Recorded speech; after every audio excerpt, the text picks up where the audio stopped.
हर भगवान भोलेनाथ का ही एक नाम है और क्योंकि शिव को पति रूप में प्राप्त करने के लिए माता पार्वती ने इस व्रत को रखा था, इसलिए इस पावन व्रत का नाम हरतालिका तीज हुआ।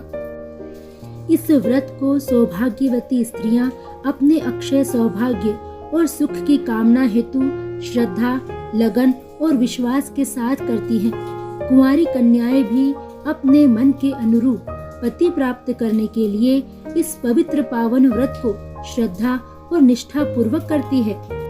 शिव पुराण की एक कथा के अनुसार इस व्रत को सबसे पहले राजा हिमवान की पुत्री माता पार्वती ने भगवान शिव को पति रूप में प्राप्त करने के लिए किया था और उनके तप तथा आराधना से खुश होकर भगवान शिव ने माता पार्वती को पत्नी रूप में स्वीकार किया था।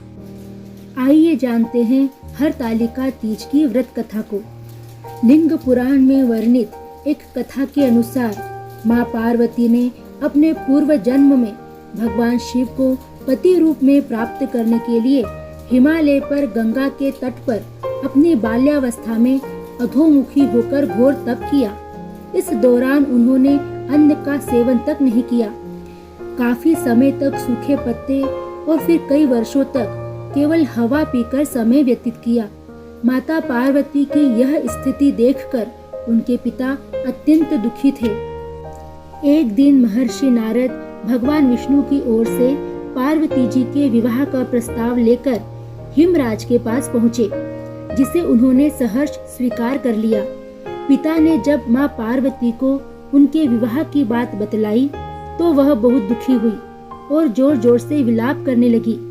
फिर एक सखी के पूछने पर माता ने उसे बताया कि वह यह कठोर व्रत भगवान शिव को पति रूप में प्राप्त करने के लिए ही कर रही है, जबकि उनके पिता उनका विवाह भगवान विष्णु से कराना चाहते हैं। तब सहेली की सलाह पर माता पार्वती घने वन में चली गई और वहां एक गुफा में जाकर भगवान शिव की आराधना में लीन हो गई। भाद्रपद तृतीया शुक्ल के दिन हस्त नक्षत्र को माता पार्वती ने रेत से शिवलिंग का निर्माण किया और भोलेनाथ की स्तुति में लीन होकर रात्रि जागरण किया। तब पार्वती के इस कठोर तपस्या से प्रसन्न होकर भगवान शिव ने उन्हें दर्शन दिए और इच्छानुसार उनको अपनी पत्नी के रूप में स्वीकार कर लिया। कहा जाता है कि इस दिन जो महिलाएं विधि विधान और पूर्ण निष्ठा से इस व्रत को करती है, वह अपने मन के अनुरूप पति को प्राप्त करती है। साथ ही यह पर्व दाम्पत्य जीवन में आनंद बनाए रखने के उद्देश्य से भी मनाया जाता है। उत्तर भारत के कई राज्यों में इस दिन मेहंदी लगाने और झूला झूलने की भी प्रथा है।